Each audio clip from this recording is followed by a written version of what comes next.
Hello students, स्वागत है मेरे यूट्यूब चैनल सीधी एजुकेशन हब में। मैं आशीष। आज हम लोग इस वीडियो के माध्यम से एमपी बोर्ड जनरल इंग्लिश कक्षा 10वीं का दूसरा लेसन पढ़ेंगे, उसका हिंदी अनुवाद। इसके पहले मैंने आपको जो पोयम पहले पार्ट में है, चौथे पार्ट में है, 7वें पार्ट में है और 11 पार्ट में है, उसका हिंदी अनुवाद और उसके जो क्वेश्चन आंसर हैं वो सभी मैंने आपको पढ़ा दिया है, जिसका लिंक आपको इस वीडियो के डिस्क्रिप्शन बॉक्स में मिल जाएगा और उसको अभी आप ज़रूर देखिएगा। इस पाठ में आप एक सत्य घटना को जानेंगे, साथ ही आपको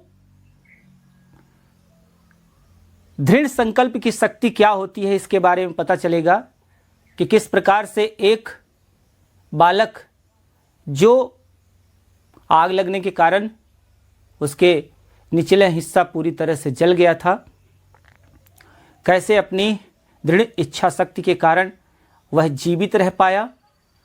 उसके बाद वह अपने पैरों पर खड़ा हो पाया, जिसके बारे में सब लोग कहते थे कि ये कभी जीवित नहीं रह पाएगा, ये कभी खड़ा नहीं हो पाएगा, ये कभी चल नहीं पाएगा और ना ही यह कभी दौड़ पाएगा। तो यह सब उस बालक ने किया जो आगे चलकर डॉक्टर ग्लेन कनिंघम नाम के दुनिया के एक तेज धावक के नाम से प्रसिद्ध हुआ। तो उसके बारे में आप जरूर जानेंगे। वीडियो बहुत ही अच्छा बना है और मैंने एक एक शब्द का आपको हिंदी अनुवाद पढ़ाया है। तो चलिए सबसे पहले हम लोग जानते हैं जो आपकी इम्पोर्टेंट मीनिंग्स हैं इस लेसन से संबंधित, उनको जान लेते हैं। उसके बाद तुरंत हम लोग इसका हिंदी अनुवाद जानते हैं। तो इसमें पहला शब्द है old fashioned, OLD old fashioned मतलब होता है पुराने ढंग का या पुराने तरीके का। उसके बाद पोर्ट बिल्ड का मतलब होता है क्या? मिट्टी का बना घड़े नुमा जो भट्ठी या चूल्हा होता है उसे पोर्ट बिल्ड कहते हैं। इनगल्फ्ड मतलब होता है क्या? घिरा हुआ, ENGULFED इनगल्फ्ड मतलब होता है घिरा हुआ। उसके बाद FLAME फ्लेम मतलब होता है क्या? आग की लपटें। उसके बाद ड्रैग्ड DRAGGED ड्रैग्ड मतलब क्या होता है? घसीट कर, खींच कर। अनकॉन्शियस UN CON SCIC और OUS अनकॉन्शियस मतलब होता है अचेत, बेहोश, अर्ध विक्षिप्त। मोर डेड देन अलाइव का मतलब होता है अधमरा, जीवित से ज्यादा मरा हुआ। ठीक है। उसके बाद ड्रेडफुली DREADFULL बाई ड्रेडफुली मतलब होता है क्या? बहुत अधिक। श्योरली SUREL बाई श्योरली मतलब होता है निश्चित रूप से। टेरिबल TERRIBLE टेरिबल फायर मतलब होता है क्या? भयानक आग। टेरिबल मतलब होता है भयानक और फायर मतलब आग। डिवेस्टेड मतलब होता है क्या? तहस नहस। उसके बाद सम और हाउ मतलब क्या होता है? किसी प्रकार से। MORTAL मॉर्टल मतलब क्या होता है? प्राणघातक। ठीक है, प्राणघातक। उसके बाद डूम्ड मतलब होता है भाग्य। ठीक है। Motor ability MOTERABILITY motor ability मतलब होता है गतिशीलता की जो क्षमता होती है उसे क्या बोलते हैं? Motor ability. उसके बाद वेस्ट यानी क्या होता है? कमर। उसके बाद डंगल्ड यानी होता है लटकना। ठीक है। अल्टीमेटली ULTIMATELY अल्टीमेटली मतलब होता है आखिरकार, अंततः। थ्रू THROUGH थ्रू मतलब होता है के माध्यम से, की सहायता से, के द्वारा। यार्ड YARD यार्ड मतलब क्या होता है? बाड़ा, बगीचा। उसके बाद पिकेट PICKET पिकेट मतलब होता है क्या? लकड़ी की नुकीली लकड़ियां, खंबे नुमा छोटी छोटी, उसको बोलते हैं पिकेट। उसके बाद फेंस तो नुकीली लकड़ियों की जो बाड़ी होती है बाउंड्री जो होती है उसी को क्या बोलते हैं हम, फेंस। उसके बाद पुल्ड, पुल्ड मतलब होता है क्या, खींचना। उसके बाद व्हील चेयर, जिस कुर्सी में पहिया लगा होता है तो पहिए लगी हुई कुर्सी को हम क्या बोलते हैं, wheel chair. Cripple, CRIPPLE, cripple यानी क्या होता है, अपंग, विकलांग, ठीक है। उसके बाद फेंटली, FAINTLY, फेंटली यानी होता है बेहोश होते हुए भी, अर्ध चेतन अवस्था में भी। तो ये था इंपॉर्टेंट पार्ट से रिलेटेड आपकी मीनिंग्स। और भी मीनिंग जो भी आपसे नहीं बनेगी तो आप मुझे कमेंट्स करिएगा, ठीक है। तो आप कमेंट्स करेंगे तो मैं उन मीनिंग को भी आपको बता दूंगा, और लेसन से भी संबंधित जहां पर भी आपको जो बात समझ में नहीं आएगी आप मुझे कमेंट्स करिएगा, मैं बार बार आपको बताऊंगा। तो आइए प्रिय छात्रों, अब इस लेसन का हम लोग हिंदी अनुवाद समझते हैं। कहता है the little country school house, एक छोटे से गांव के स्कूल का भवन, वाज हीटेड, गर्म किया जाता था, बाई मतलब के द्वारा, एन ओल्ड फैशन्ड, एक पुराने तरीके के, पोर्ट बिल्ड कोल स्टोव से, कोयले की एक भट्टी थी जो मिट्टी की बनी थी, ठीक है, घड़े नुमा थी, उसके द्वारा स्कूल के भवन को गर्म किया जाता था। ए लिटिल बॉय, एक छोटे से लड़के को, हैड द जॉब, काम दिया गया था, ऑफ कमिंग टू स्कूल, कि वह स्कूल आए, अर्ली ईच डे, प्रतिदिन जल्दी आए स्कूल, अर्ली मतलब होता है जल्दी, ईच डे मतलब होता है प्रत्येक दिन, टू स्टार्ट द फायर, आग को लगाए, and warm the room, warm यानी होता है गर्म करना, द रूम यानी कमरा, और कमरे को क्या करे, गर्म करे, बिफोर मतलब पहले, his teacher and his classmates arrived, teacher मतलब शिक्षक होता है, क्लासमेट्स मतलब होता है क्या, सहपाठी, जो आपके साथ पढ़ने वाले लोग होंगे उनको सभी को क्या कहेंगे आप, क्लासमेट्स। तो एक छोटे से बालक को यह काम सौंपा गया था कि वह स्कूल जल्दी आए प्रतिदिन, और क्या करे, स्टार्ट द फायर, आग को लगाए, कमरे को क्या करे, गर्म करे, before his teacher and his classmates arrived, arrived मतलब होता है पहुंचना, अपने शिक्षक और सहपाठियों के आने से पहले। तो अपने शिक्षक और अपने सहपाठियों के आने से पहले प्रतिदिन उस लड़के का, छोटे से लड़के का काम था कि वह स्कूल जल्दी पहुंचे और स्कूल में आग लगा दे, जो वहाँ पे भट्टी थी उसमें कोयला डाल के आग लगा दे ताकि कमरा जो है वो गर्म हो जाए, और उसके बाद उसके शिक्षक और सहपाठी पहुंचते थे। ये प्रतिदिन का काम था।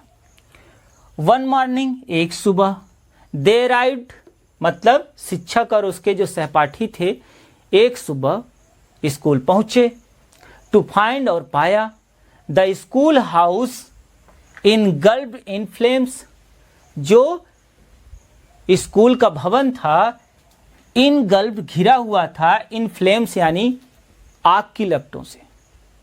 तो एक दिन जब शिक्षक और उसके सहपाठी स्कूल पहुंचे तो उन्होंने पाया कि स्कूल के भवन में आग लग गई थी।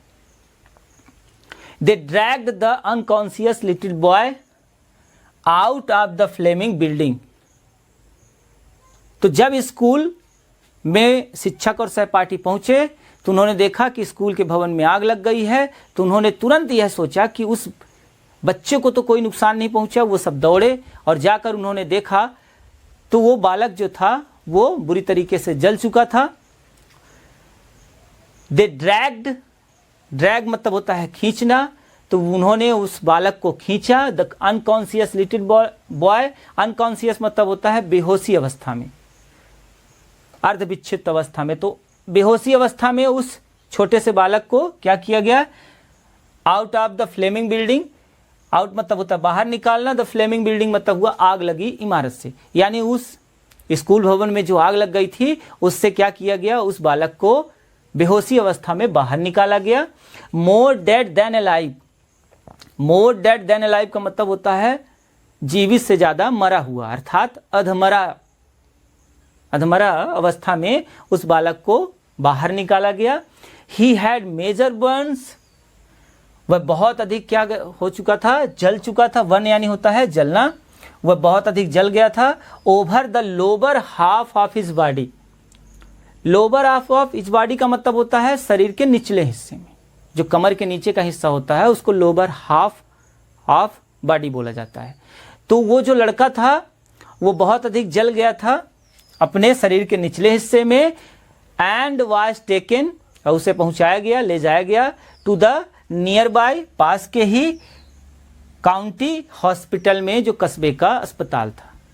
तो जब वो बच्चा आग से जल चुका था तो उसे तुरंत निकाल कर और पास के ही कस्बे के एक अस्पताल था उसमें ले जाके उसको एडमिट कराया गया।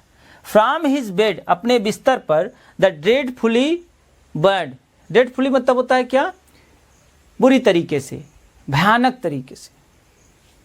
बर्न मतलब जले हुए। सेमी कॉन्शियस मतलब होता है अर्ध विक्षिप्त। लिटिल बॉय यानी जो वो छोटा लड़का था। फैंटली हियर्ड, बेहोशी अवस्था में उसने सुना, हियर्ड मतलब सुनना। The doctor talking to his mother, कि डॉक्टर जो हैं, जो डॉक्टर उसकी दवा कर रहे थे वो उसकी माँ से बात कर रहे हैं। टॉकिंग मतलब बात करना। The doctor told his mother, doctor ने उसकी माँ से कहा, दैट कि हर सन वुड श्योरली डाई, उनका बेटा अवश्य ही मर जाएगा। Which was for the best really, वास्तव में यह उसके जीवन के लिए बहुत ही अच्छा होगा। भाई वो पूरी तरह से अपने लोअर पार्ट में जल चुका था, अब उसके जीने का कोई अर्थ था नहीं, क्योंकि वो ना तो चल फिर पाएगा, ना तो दौड़ पाएगा, ना तो कोई काम कर पाएगा अपने से। इस तरह से डॉक्टर ने उसकी माँ से कहा कि आपका जो बेटा है वो मर ही जाए तो अच्छा है। Which was for the best really, वास्तव में यह बहुत ही अच्छा होगा। For the terrible fire, terrible fire मतलब होता है भयानक जो आग थी, हैड डिवेस्टेड, बर्बाद कर दी, the lower half of his body, उसके शरीर के निचले हिस्से को। तो डॉक्टर ने उसकी माँ से कहा कि अगर आपका बेटा मर जाए तो यही बहुत अच्छा है, क्योंकि उसका जो शरीर का निचला हिस्सा है इस भयानक आग ने उसे जला दिया है, तो वह अगर मर जाए तो ये बहुत ही अच्छा होगा उसके लिए।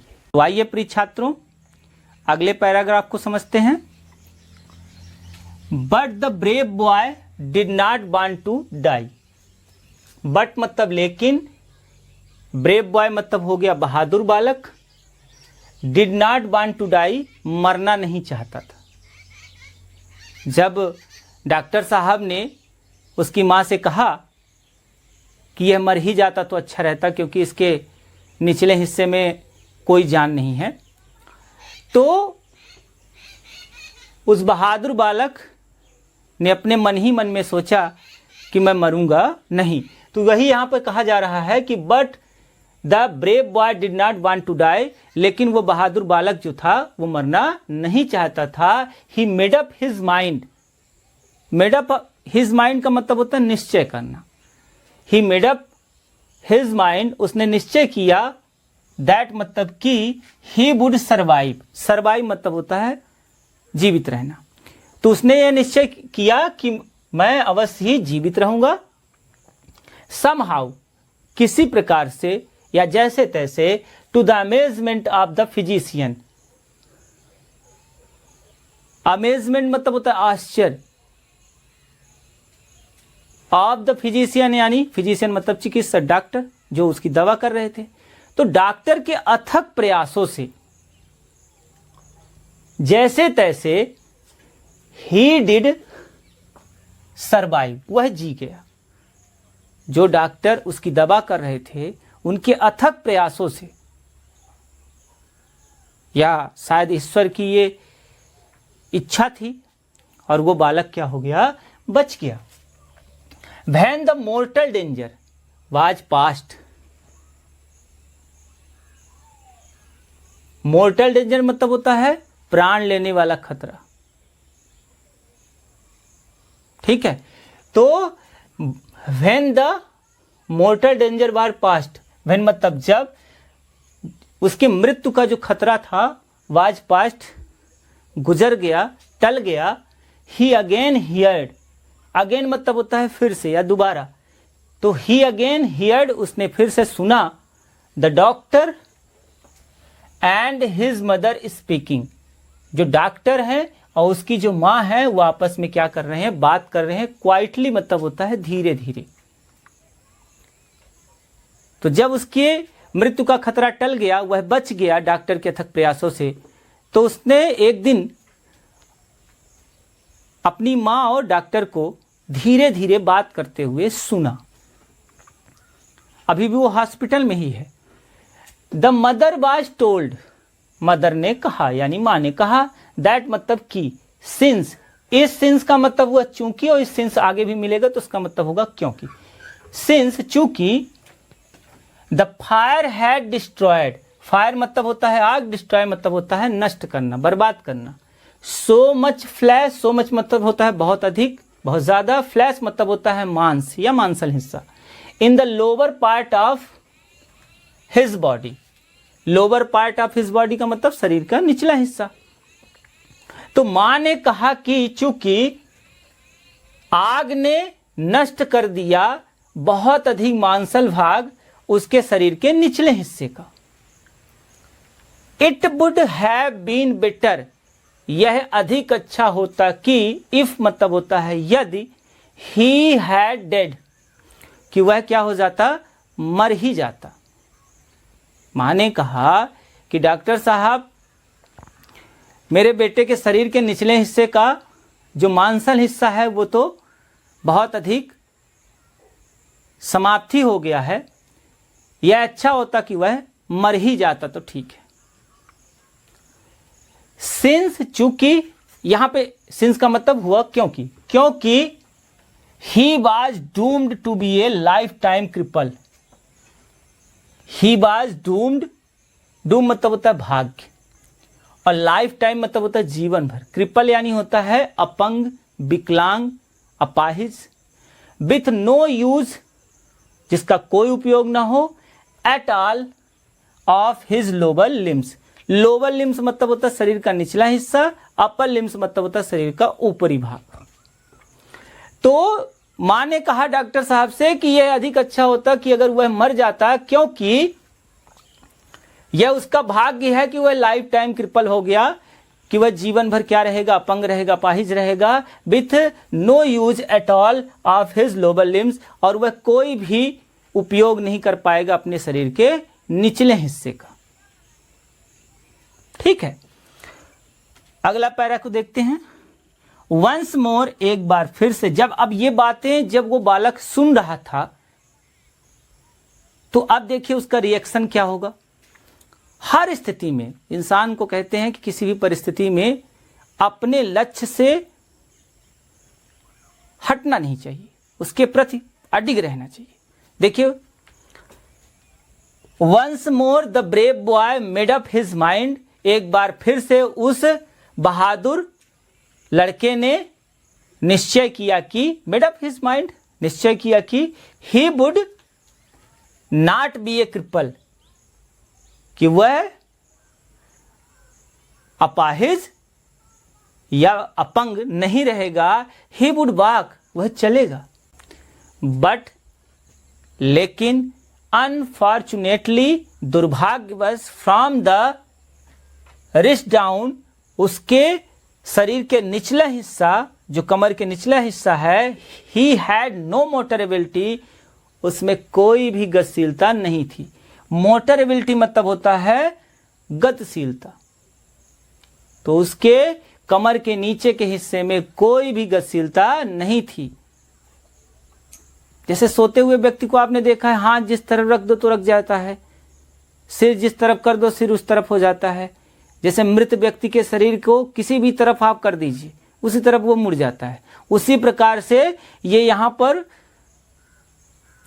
बर्ड डुबिन बता रहे हैं कि जो ग्लेन कनिंघम, जो छोटा सा बालक थे, तो उनके शरीर के निचले हिस्से में कोई मोटर एबिलिटी नहीं थी, कोई भी मोटर एबिलिटी नहीं थी, कोई गतिशीलता नहीं थी। His thin leg just dangled there all but lifeless. His thin legs, उनके जो पतले टांगे थी, जस्ट डंगल्ड, केवल लटकती रहती थी, देयर ऑल बट लाइफलेस, उनकी दोनों टांगे जो हैं केवल लटकती रहती थी, बट लाइफलेस, लेकिन उनमें जीवन नहीं था। ये बच्चों अगले पैरा को देखते हैं। अल्टीमेटली मतलब होता है आखिरकार, he was released from the hospital. Release मतलब होता है छुट्टी मिलना, फ्रॉम द हॉस्पिटल यानी अस्पताल से। तो आखिरकार उस बच्चे को हॉस्पिटल से छुट्टी मिल गई। एवरी डे मतलब प्रत्येक दिन, हिज मदर मतलब उसकी माँ, वुड मसाज, मसाज मतलब होता है मालिश करना, हिज लिटिल लेग्स मतलब उसके दुबले पतले जो भी टांगे थी उन पर रोज उसकी माँ जो थी मालिश करती थी।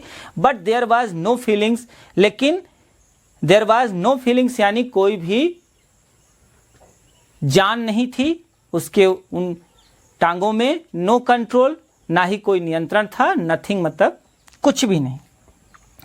Eight his determination that he would walk was as strong as ever. यह उस बालक का दृढ़ संकल्प ही था। दैट मतलब कि he would walk was as strong as ever, कि वह और अधिक बढ़ रहा था उसका निश्चय कि वह चलेगा, अवश्य चलेगा और चल कर दिखाएगा। आइए प्रिय छात्रों अगले पैराग्राफ को समझते हैं। देखिए यहां से ही अब उस बच्चे का वास्तविक संघर्ष चालू होगा, क्योंकि यहां से वो इतनी कड़ी मेहनत करेगा अपने चलने के लिए, दौड़ने के लिए। और प्रिय छात्रों आप इससे प्रेरणा लीजिए और चलिए हम लोग इसको समझते हैं कि when he was not in bed he was confined to a wheelchair. अब जब उसको अस्पताल से छुट्टी मिल गई तो उसकी माँ उसे लेकर घर आई और वो हर समय या तो बिस्तर पर लेटा रहता था या उसकी माँ ने एक व्हील चेयर ला दी थी। व्हील चेयर का मतलब होता है जिस कुर्सी में पहिए लगे होते हैं उसे व्हील चेयर बोलते हैं। तो वो जो लड़का था छोटा सा, जिसके निचले हिस्से में बिल्कुल जान नहीं थी, उसके पैर चल नहीं पाते थे, वह खड़ा नहीं हो पाता था, तो अब वह दिन भर बिस्तर पर लेटा रहता था या तो उसी व्हील चेयर पर बैठा रहता था। वन सनी डे, अब चूंकि यह जो कहानी है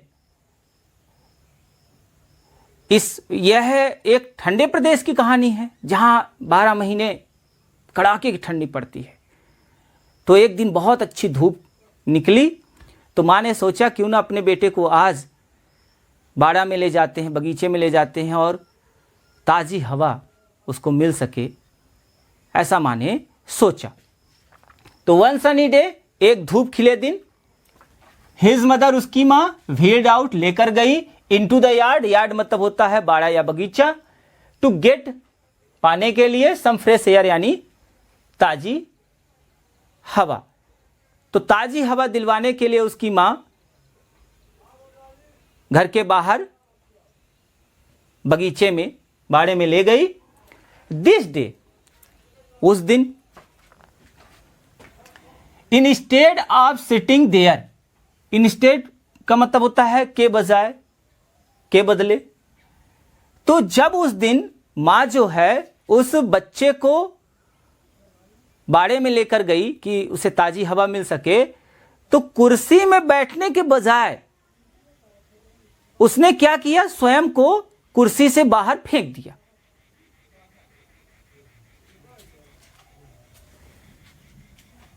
this day instead of sitting there, उस दिन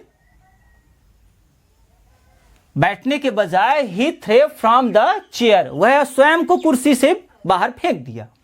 ही पुल्ड, और वह खींचने लगा, हिमसेल्फ स्वयं को अक्रॉस द ग्रास यानी घास के बीच से। अब चारों तरफ घास थी, स्वयं को फेंक दिया नीचे और अब खींचने लगा खुद को। ठीक है, dragging his legs behind him. Dragging मतलब होता है क्या, घसीटना, और अपने पैरों को घसीट घसीट के घास के बीच से, और वो अपने आप को उठाने का प्रयास करने लगा। अब क्या हुआ, he worked his way to the white picket fence bordering their lot. अब ये पिकेट और ये फेंस दो नए शब्द आए, इनको समझ लेते हैं। देखिए, जैसे हमारे घर के आसपास बाउंड्री बनी होती है, हमारे घर के चारों ओर, तो ये पिकेट क्या होती है कि लकड़ी का, नुकीली लकड़ी को क्या किया जाता है, नुकीला कर दिया जाता है ऊपर की तरफ, और लकड़ी लकड़ी लकड़ी का वही छोटे छोटे, आप बल्ली समझ सकते हैं, छोटे छोटे आप टुकड़े समझ सकते हैं, उन्हीं से चारों तरफ जो एक बाउंड्री बनाई जाती है उसी को हम क्या बोलते हैं, फेंस। तो फेंस क्या होती है, आप समझ गए कि जैसे हम ईंट से चारों तरफ बाउंड्री बनाते हैं, तार से चारों तरफ बाउंड्री बनाते हैं, तो ये जो बाउंड्री थी वो लकड़ी, नुकीली लकड़ी के छोटे छोटे खंभे आप समझ सकते हैं, उससे चारों तरफ की एक बाउंड्री बनाई गई थी जो उसके घर के चारों ओर थी। तो कह रहा है कि he worked his way to the white picket fence bordering their lot. अब वो क्या किया कि जो घर के चारों तरफ वही उसकी जो लकड़ी की का बाड़ा था, उसी पर वो क्या करने लगा, उसके पास पहुंचकर और उसको पकड़कर उठने का प्रयास करने लगा। तो देखिए लिखा हुआ है विथ ग्रेट एफर्ट। अब बहुत अधिक प्रयास के बाद, विथ ग्रेट एफर्ट का मतलब होता है बहुत अधिक प्रयास के बाद, ही रेज्ड, वह खड़ा हो पाया, हिमसेल्फ यानी स्वयं को खड़ा कर पाया, अप ऑन द फेंस। अब वो लकड़ी के बाड़े को पकड़कर किसी तरह से खड़ा हो गया। ठीक है, आगे कह रहा है देन तब, स्टेप बाय स्टेप मतलब धीरे धीरे, he began dragging himself. Began मतलब होता है क्या, शुरू करना, ड्रैगिंग हिमसेल्फ मतलब अपने आप को घसीटने लगा। अब लकड़ी के बाड़े को पकड़ लिया और उसी के सहारे वो अपने आप को क्या करने लगा, घसीटने लगा, अर्थात खड़े होने का प्रयास करने लगा। अलोंग द फेंस यानी उस लकड़ी के बाड़े के सहारे। तो अब वो लड़का सबसे पहले तो क्या किया, कुर्सी से स्वयं को फेंक दिया, उसके बाद घास में अपने आप को घसीटते हुए उस बाड़े के पास ले गया और बाड़े को पकड़कर, वो जो लकड़ी का बाड़ा था उसको पकड़कर और खड़े होने का प्रयास करने लगा। और प्रयास जब वो थोड़ा सा खड़ा हो गया तो उसी के सहारे अपने आप को वो क्या करने लगा, घसीटने लगा, खड़ा होने का प्रयास करने लगा। सोचिए कितना दर्द होता रहा होगा उसको। आगे कह रहा है कि रिसॉल्व्ड दैट, जो उसने निश्चय किया था कि ही वुड वॉक। और ये सब वो किस लिए कर रहा था, क्योंकि उसने निश्चय किया था, मन ही मन में यह निर्णय लिया था, दृढ़ संकल्प किया था कि मैं चलूंगा।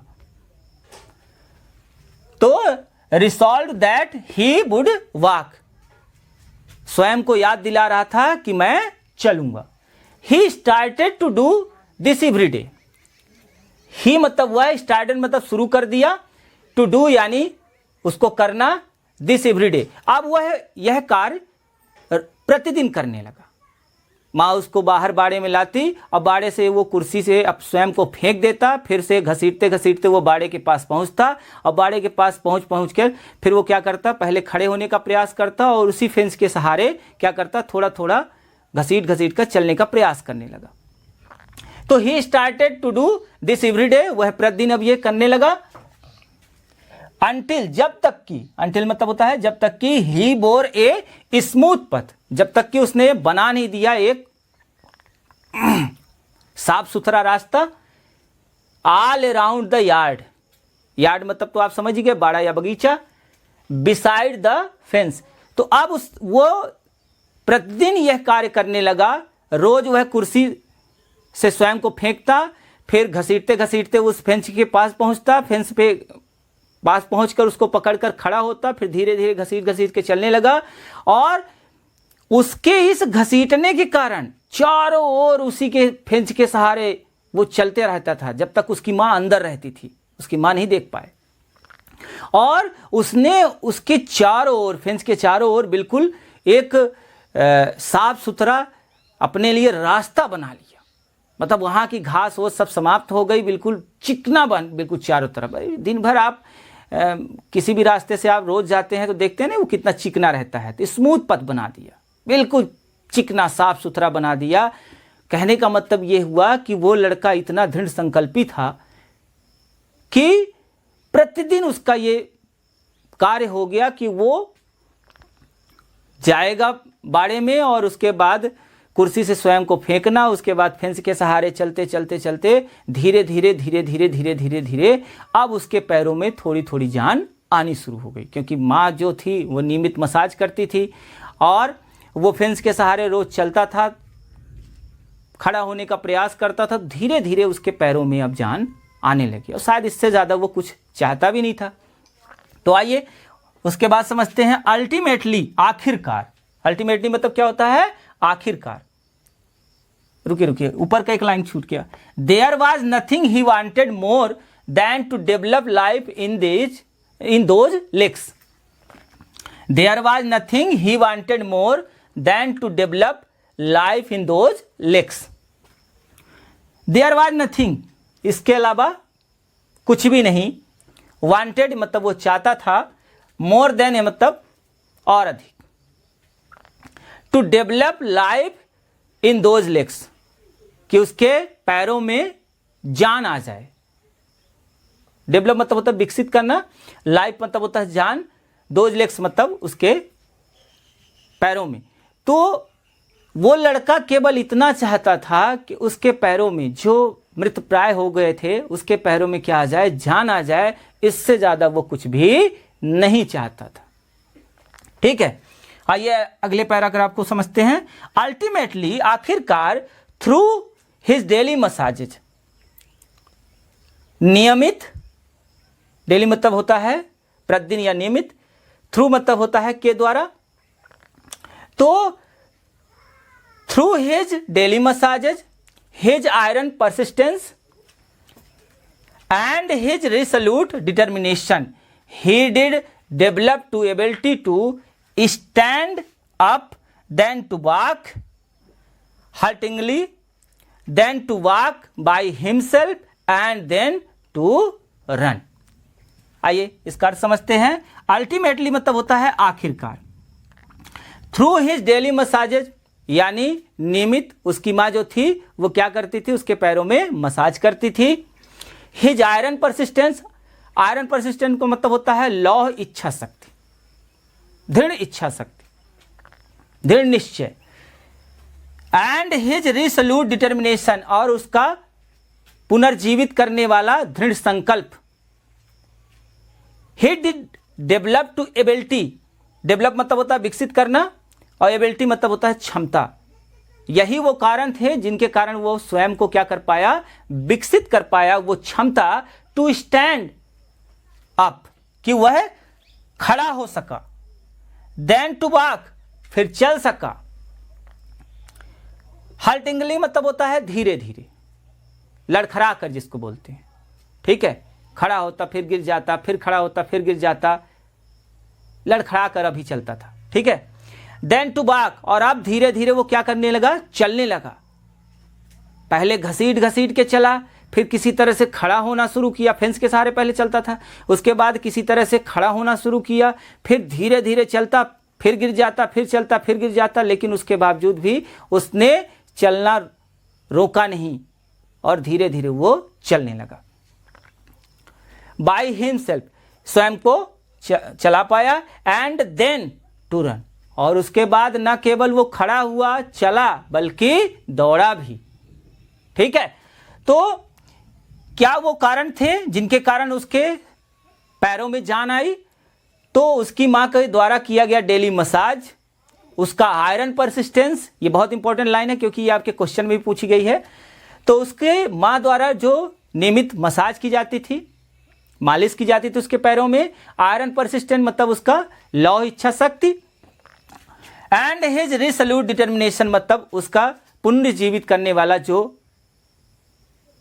आत्मविश्वास था, दृढ़ संकल्प था। He did develop to ability to stand up, और यही वो कारण थे जिसके कारण वो विकसित कर पाया वह क्षमता कि वह खड़ा हो पाया।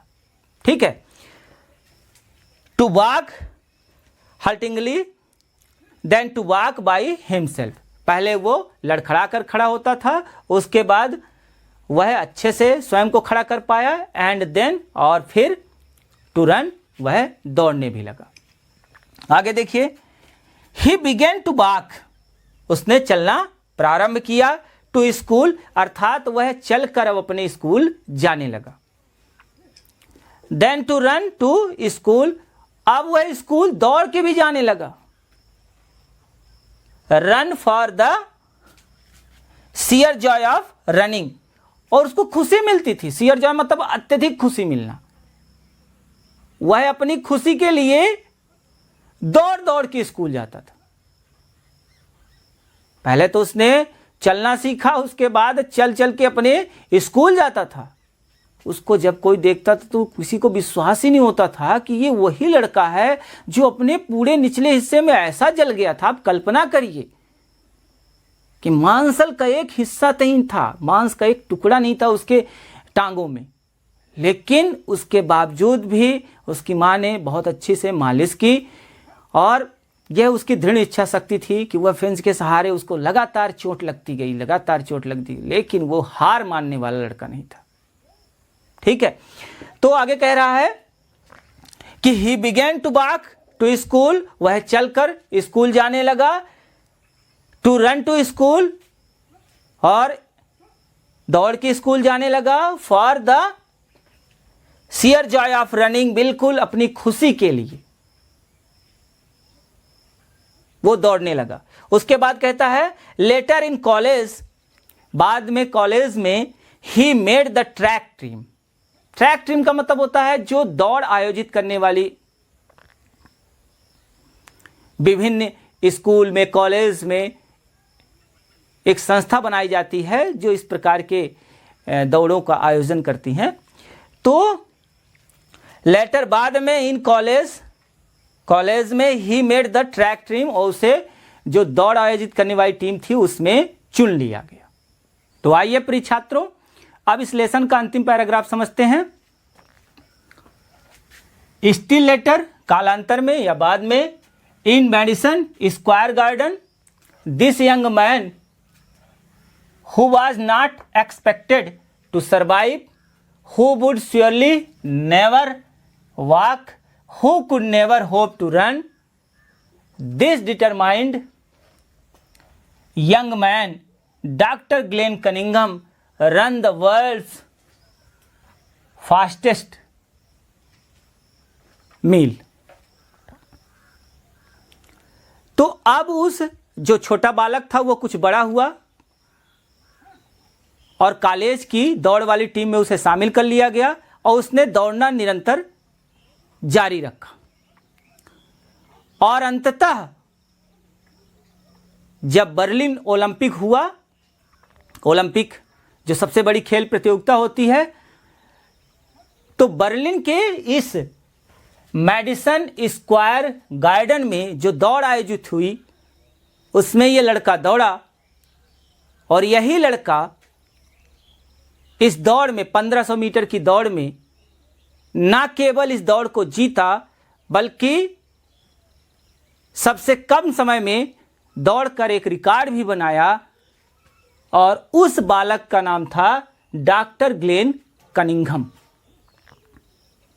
तो ये कह रहा है कि still later in Madison Square Garden, कालांतर में जो बर्लिन ओलंपिक में मैदान है Madison Square Garden, this young man, यह नवयुवक, यह युवा, who was not expected to survive, जिसके लिए कभी किसी ने यह विश्वास ही नहीं किया था कि यह जीवित रह पाएगा,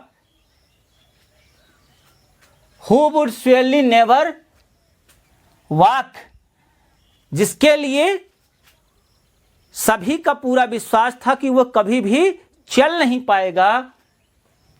who could never hope to run, जिसके लिए कभी किसी ने आशा नहीं की थी कि वह दौड़ पाएगा। दिस डिटरमाइंड यंग मैन,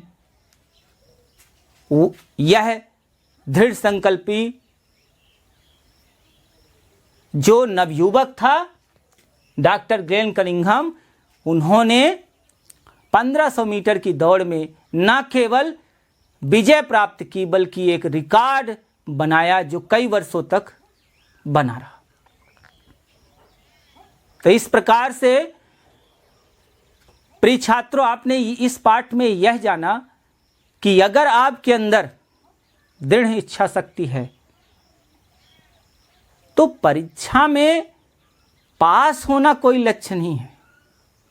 किसी विद्वान ने कहा है कि set the target and hit the target, लक्ष्य को चुनो और लक्ष्य को भेदो। आप अपना एक टारगेट बना लीजिए कि हमें यहां तक पहुंचना है, और किसी भी आने वाली परिस्थिति, किसी भी आने वाली समस्या से बिल्कुल मत डरिए। आपके माता पिता, आपके बड़े भाई बहन, आपके शिक्षक, आपके सब कोई अभी साथ है, और सबके साथ आपको केवल मेहनत करना है और सभी विषयों को आपको समान तौर पर ध्यान देना है, ताकि ना केवल इस वर्ष बल्कि हर आने वाली परीक्षा में, चाहे वो आज की आपकी पाठ्यक्रम की परीक्षा हो, चाहे जीवन की परीक्षा हो, हर स्थिति में आप सफल हों और आप अपना और अपने सभी बड़ों का मान सम्मान बढ़ाएं। तो ये था प्रिय छात्रों आज का वीडियो।